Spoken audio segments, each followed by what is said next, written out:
Hi, everyone. Happy Monday, and welcome to the Northern Kentucky Spotlight Podcast powered by CKREU.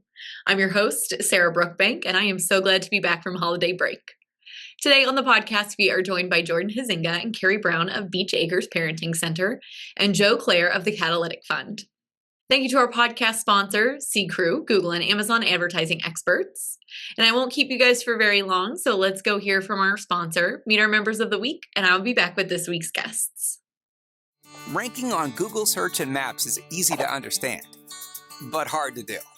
It requires constant effort and attention, uploading new photos, responding to Google reviews, writing weekly posts, and checking suggested updates. Google listing optimization takes experience and time, and there are no shortcuts. CKREU gives your Google My Business account the steady, consistent attention it needs to be effective, optimizing, updating, and expanding critical content every single week. From local retail stores to large regional networks, CKREU generates content, establishes benchmarks, and creates dramatic, measurable increases in engagement. So what can CKREU do for your business? More calls, more clicks, more clients.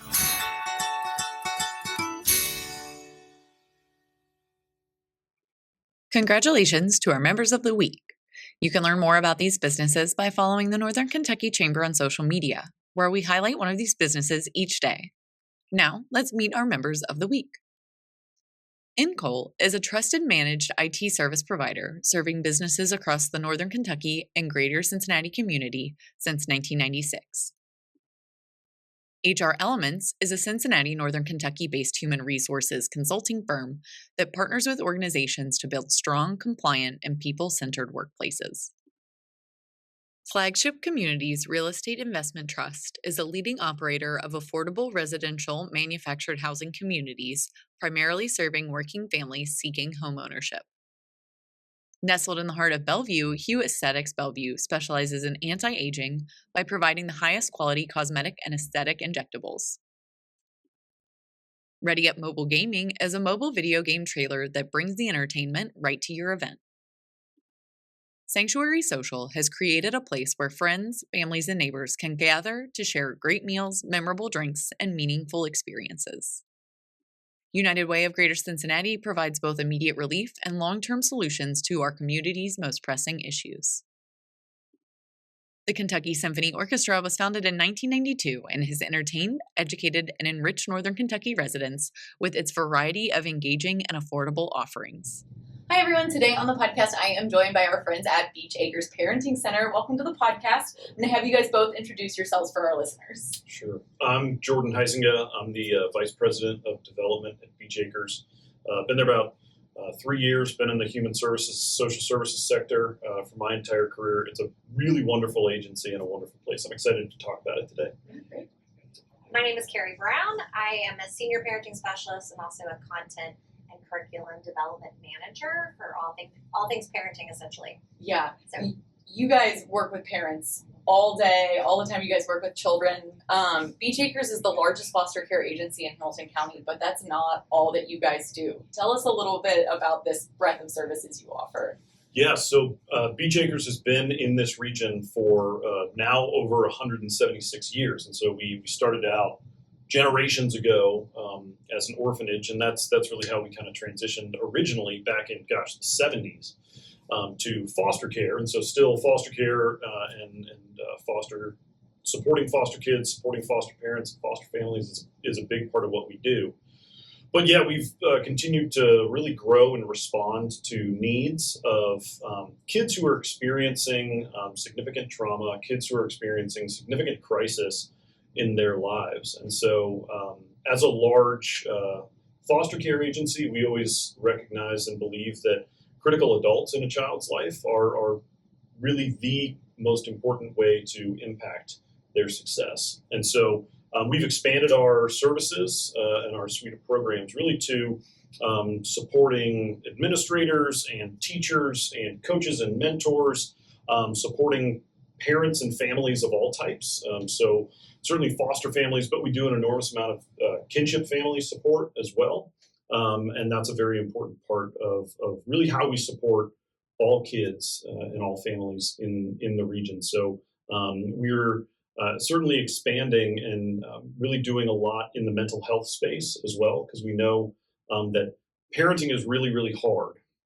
And we know that kids are really, really struggling today too.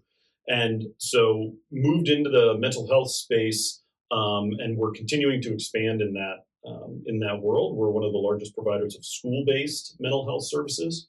Um, and really because of that, we're also moving a lot upstream. And so when I say upstream, that's really into a lot of prevention work, which is really a lot of the great work that Kerry does around working directly with parents if they're having a challenge, really before it becomes a crisis, before it becomes a big challenge.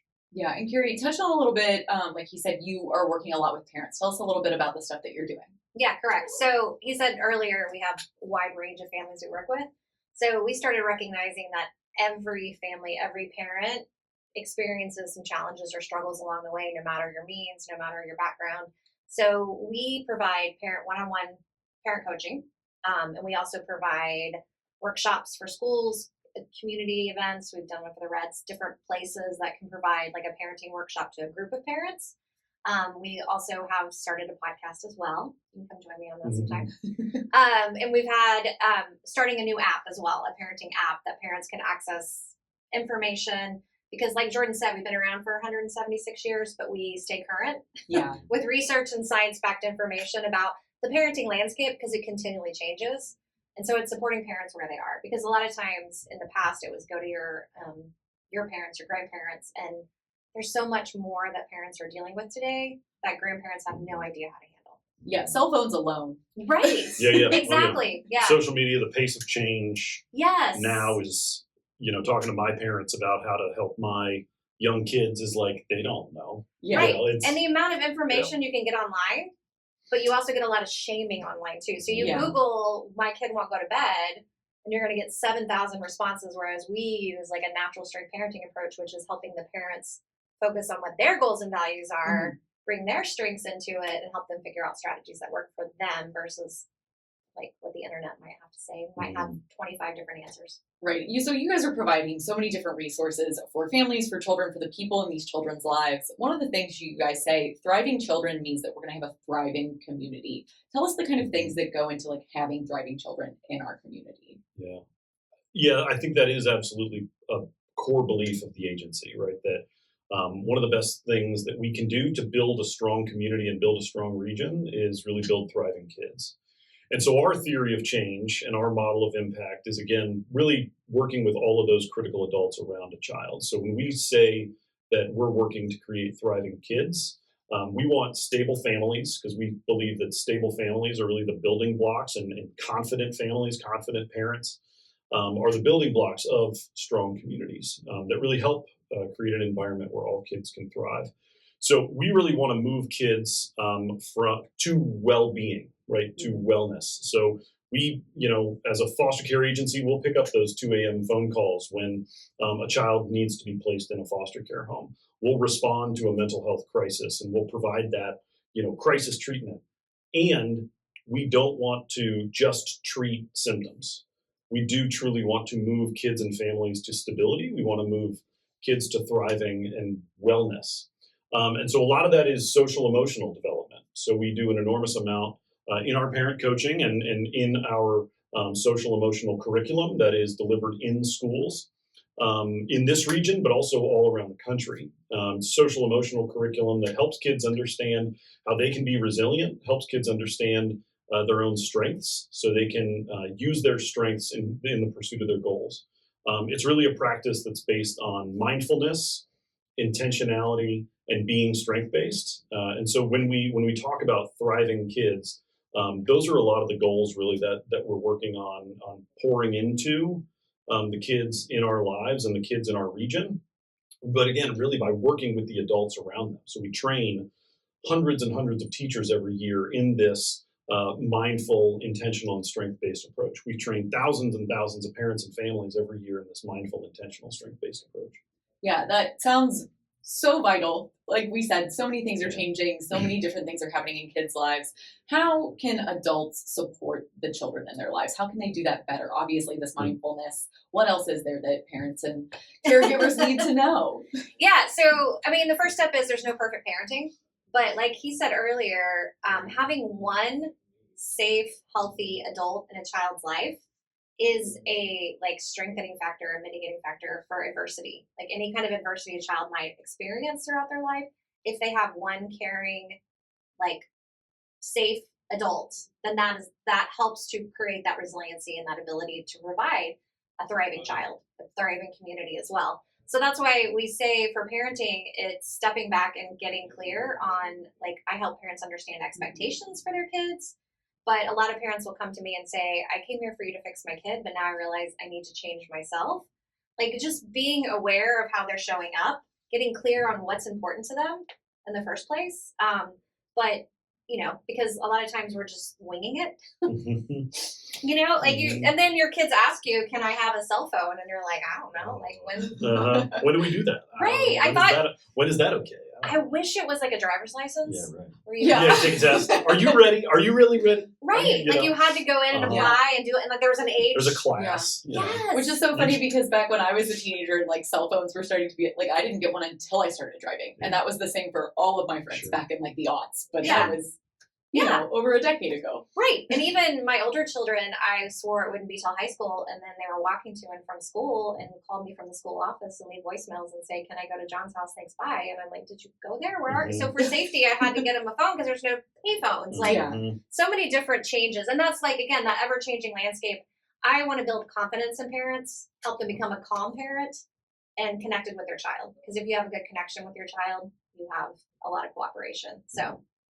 And I think one of the most important things that we can do to help parents too and help adults is with kids. One of the most important things we can do is model the right way to handle and manage our own emotions. Mm-hmm. And so for parents, right, again, when we're doing parent coaching, it's really how are you modeling when you're stressed, when you're feeling anxiety, when you're hungry.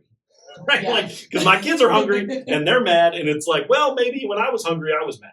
Too, and so how do we model managing our own emotions, our own emotional regulation, because that's what kids see and kids pick up so much. Right? Anybody who's been around young kids, anybody who's been around kids recognize that they pick up everything and they're so quick and they're so bright and they're making, new brain synapses every single moment. And so when we can model and when we can be mindful and intentional about the words that we're saying, when we think they're paying attention or not, when they're in the nearby room, when they're in the other room, all of those things are really, really important in how we help parents understand the impact that they can have on their kids' development and on their kids' success. Yeah, that's so important. One of the other things on this parent topic and caregiver topic, especially we have so many employers that listen to this podcast. What are the types of things that employers can be doing to support parents and caregivers in their workplace? Yeah, we always say parenting doesn't end the second you walk into work or log into work if you're at home. And there's so many parents now trying to juggle kids at home and remote work.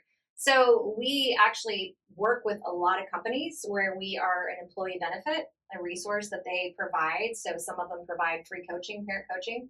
Because if you're stressed out dropping your kid off at daycare and then you get a call from daycare that your kid's fighting and they have to go home or, it's you're going not to going to impact show your up work. as the best employee. Yeah, exactly. And so we have done workshops. We provide monthly content to these organizations. One organization, their parenting employee resource group, goes through the monthly content as their group and talks about it and how it shows up in their families. So we feel like it's really important for employers to be in touch with and in tune with how does the parenting impact. And it doesn't matter, toddlers to teenagers, you're going to have an impact. If your child's struggling with something as an adolescent and you're going to work, it's going to impact your work. Mm-hmm. And so if you can get support and just a lot of times most parents just need to hear it's normal. Right. And you're not alone. Right. Again, no perfect parenting. The modeling is amazing, but sometimes you're going to have those moments where your modeling isn't so great. So I always tell parents, it's not what you do, it's what you do after what you did. How do you go back and repair and teach your kids modeling that repair? And then also, how do you communicate in an effective way to your kids? So, yeah. Really essential. Sorry. And I think there's, when employers are thinking about how can I support the parents, right? Small businesses maybe have, 30 and 50 employees, and, like, golly, there's 30 of us have like young kids that are in elementary school or something like that. And it starts to sound like, oh man, I gotta, the PTO banks are going to get huge, and we got to do parental leave, and we got to do, and it sounds very challenging as a business owner. And I think our message is that, like, just being supportive and understanding of the roles and responsibilities and really the emotional realities of what it's like being a parent in today's environment.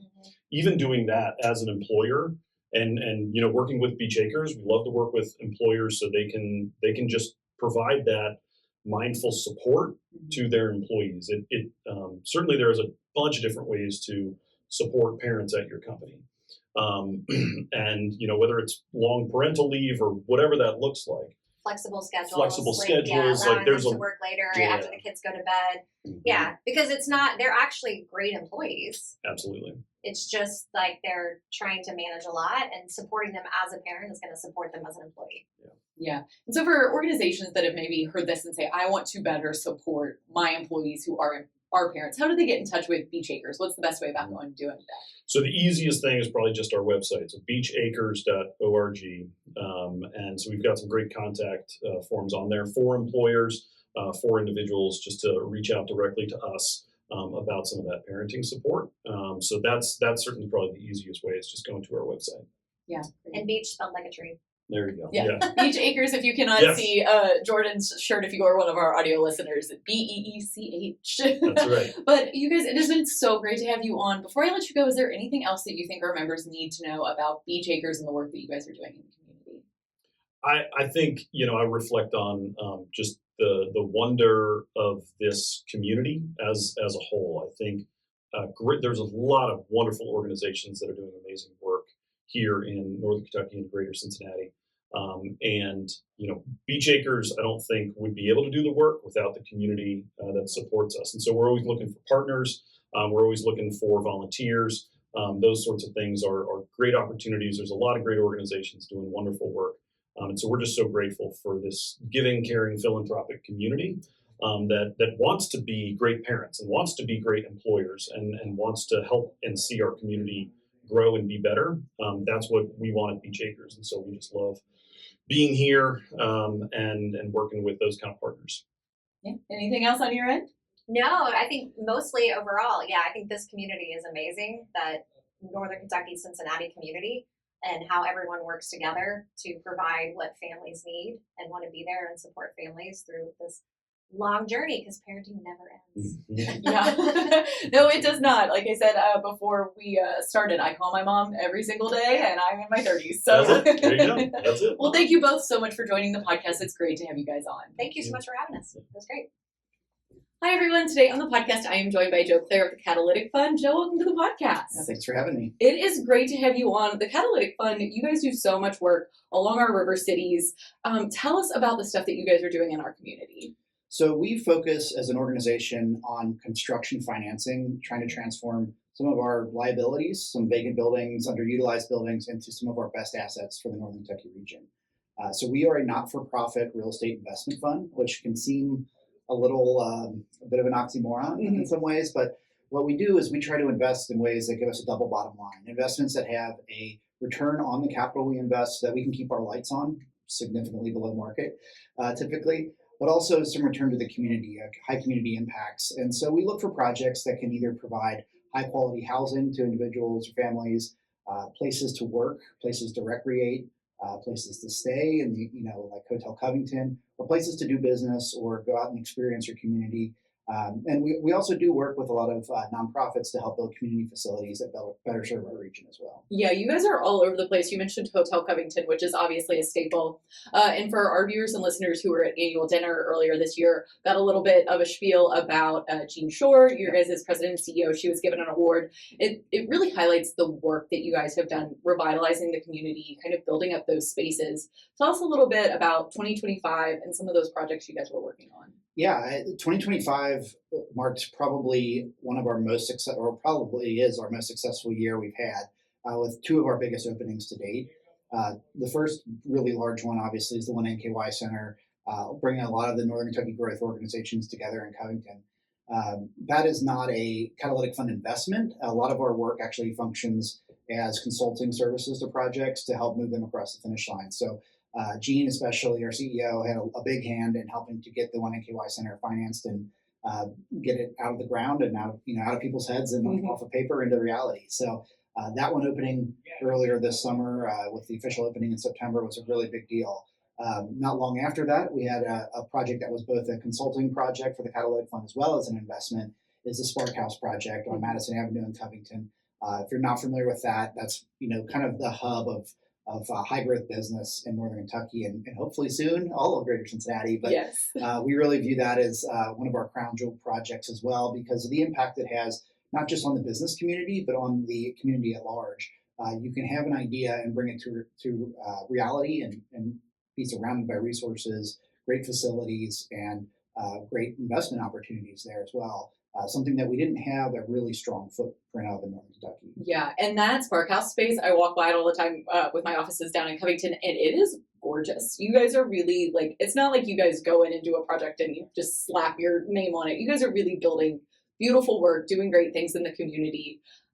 We've talked a little bit about kind of like the non-housing projects, but you guys do a lot of residential construction and work on that. Tell us a little bit about what you guys are doing in that space and kind of what the landscape of housing is right now. Yeah, housing's one of the most important things you can have as a person, right? Your basic needs: housing, food, and water. Mm-hmm. So we really work across the income spectrum with housing to try to produce housing that benefits our community. Again, that double bottom line of the way we make our investments is focus on creating great places, not just to live, but be. Sometimes, though, we understand the need for housing is really not just a personal preference or a something that really is nice to have in a community for population, but it's also really important from a workforce perspective. Right. And what we're seeing a lot of right now is that there is not enough housing to support the workforce needs of our region. In addition, we know that housing affordability can have a huge impact on people's personal financials.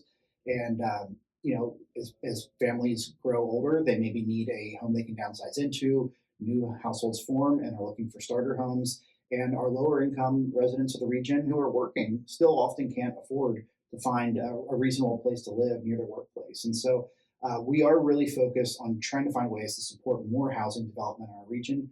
We think that housing is one of the primary growth factors for our region, both from a business standpoint and population. Yeah, and you are speaking this language that we have spoken a lot throughout the past few years with that work with the Brighton Center in the Northern Kentucky Area Development District, that Home for All report that came out. I know you guys were really involved in that process.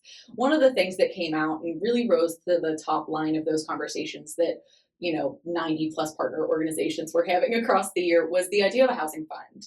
And you guys have been working kind of behind the scenes on some of that. Tell us a little bit about that work and this idea of a housing fund in Northern Kentucky. Yeah, there's two things that you need to make housing be able to move forward. The first is a site that you can build on, and the second is the money to build it. Right. And we know that with inflation, sometimes tariffs, labor cost, and even just a lack of developable sites on occasion, it really drives up the cost of development. And so we know that sometimes, the cost of development outweighs the benefit that developers need to pursue a project. And so we've, as an organization, always tried to find ways to push down that cost of development and increase the number of projects executed in the region. And we're looking at a solution through the Northern Kentucky Housing Fund that will help increase production of housing in those same ways, helping to drive down the cost of development through lower interest loans and investments in projects that maybe have a hard time getting out of the ground from traditional capital sources. We know that our region struggles with the number of units we have, the affordability of units, and so we're trying to develop a financial solution to address that second half of the problem. I can't come up with the land or zoning that we need for housing, but as an organization, since we are kind of the experts in Northern Kentucky for real estate finance, we were kind of a natural landing spot for this regional housing fund. So this is, I would emphasize, it's something that we're really trying to promote as a regional asset. Right. It's not the catalytic funds. This is something that belongs to Northern Kentucky and those 90 different groups that were part of the Home for All report.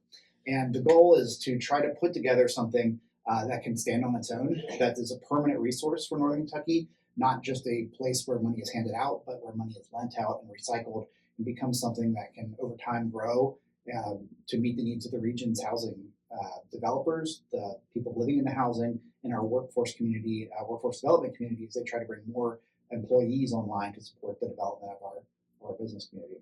Yeah, and we are excited to kind of tell people more about this. I know this is early in the process. These are things that are just getting started. But you mentioned that idea that money will get lent out. It'll come back and it'll grow. That is something that you guys have years of experience doing.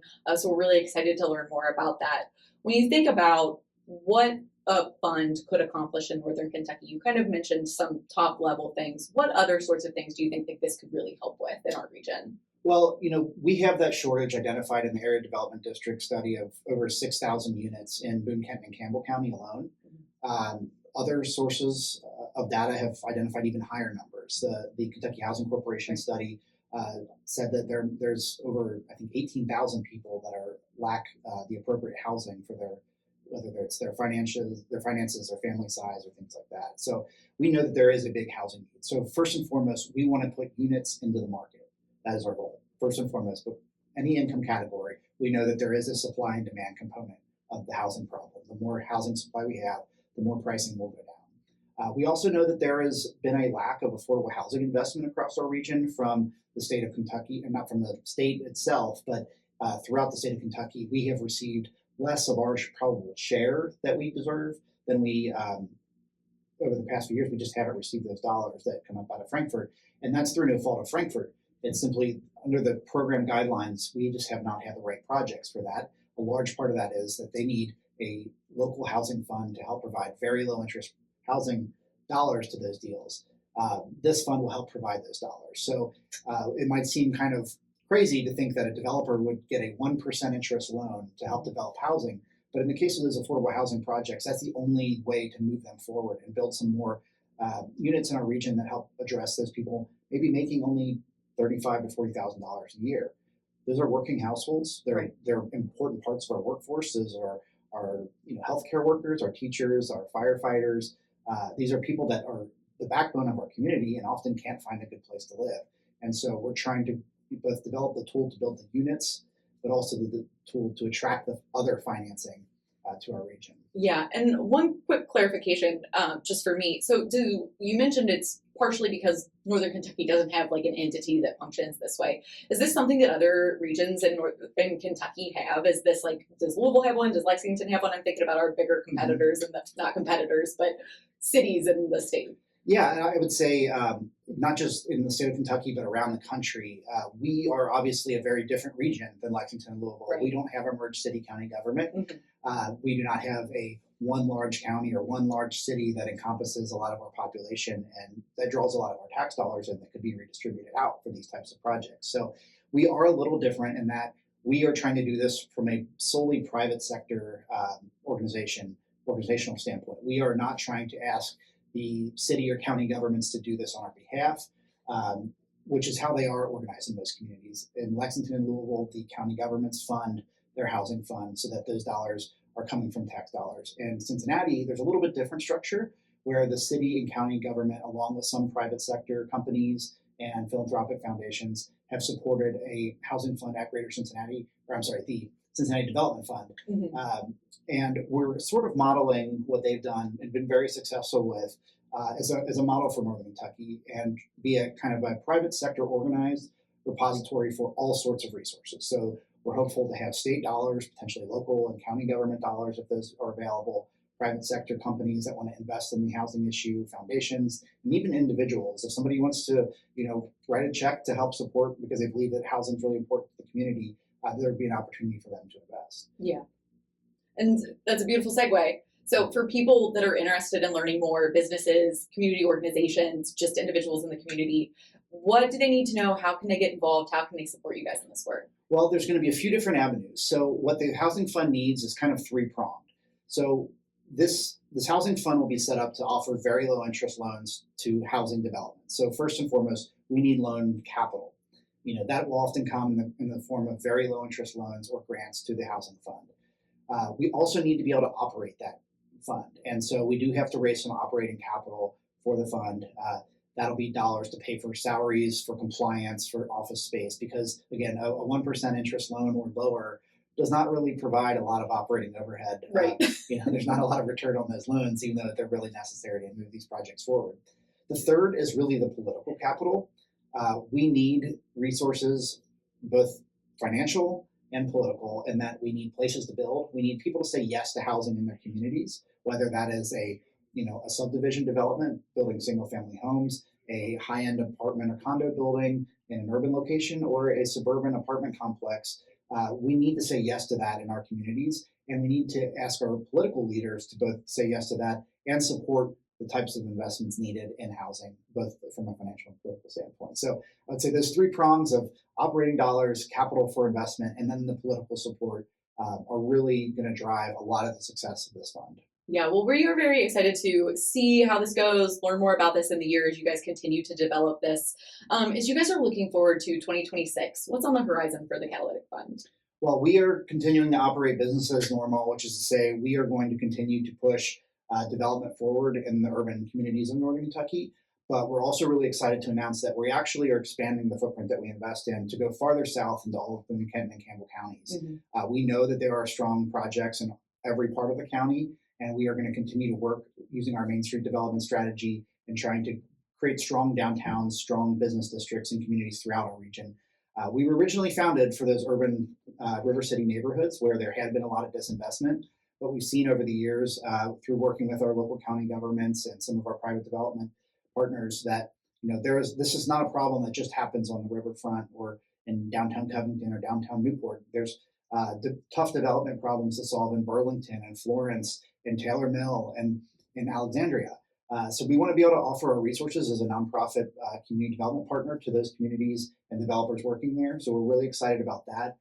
We have a few really big projects on the horizon. It's real estate, so I can't. You gotta wait till everything's signed. Quite yet, but there will be some things I think we'll see happening in the next few months that'll be really exciting. Some really exciting, really transformational opportunities in Northern Kentucky. Some big sites and some really cool historic buildings. But we're continuing to work with our small little Main Street developers too. The people putting 3 or 4 units into a building that has been vacant for 10 years, and the folks who are investing in spaces for small business that create an amenity in their community, and the folks building new. We've worked with a lot of new construction developers trying to create really unique places to do business and to live. So just really looking forward to what we're going to think is probably our best year yet in 2026 with the capitalization of the housing fund, our expansion into Boone, Kenton, and Campbell County, and doing more of what we're already doing across Northern Kentucky. Yeah, well, it sounds like it's going to be another big year, like you said. Joe, thank you so much for your time today. It was great to have you on the podcast. Yeah, thank you for having us. We appreciate it. Northern Kentucky needs tailored solutions to address our housing shortage. Home for All, Northern Kentucky Housing Strategies, explores how we can retain young adults, help older residents downsize or age in place, and ensure new neighbors have housing options that fit their lives. Dive into the report at housingNKY.org. Welcome back, everyone. I hope you enjoyed learning a little bit more about Beech Acres Parenting Center and the Catalytic Fund on today's episode of the podcast. Before I let you go today, I want to highlight a number of Business Council events that we have coming up in the month of January. On Tuesday, January 13th, the Erlanger Business Council will host AI Principles for Businesses. On Thursday, January 15th, the Florence Business Council will host Exploring Aviation, a CVG update with CVG CEO Larry Crowder. On Thursday, January 22nd, the Fort Thomas Business Council will host Setting Sustainable Business Goals. And on Tuesday, January 27th, the Newport Business Council will host a State of the County update with Campbell County Judge Executive Steve Pendry. You can learn more and register for all of these events at nkychamber.com/events. I would also like to thank our podcast sponsors, CKREU, Google and Amazon advertising experts, for making today's episode possible. And finally, if you are a chamber member who would like to be featured on the podcast, or if you're someone who is interested in joining the Northern Kentucky Chamber of Commerce, please reach out to Lynn Ablin. And if you're a member who would like to share your workforce strategies and resources on our Talent Strategy Spotlight, please reach out to Nancy Spivey. You can find their contact information on the screen if you're a viewer, and our listeners can find that at nkychamber.com/staff. Thanks so much for tuning in. I'll talk to you guys next week.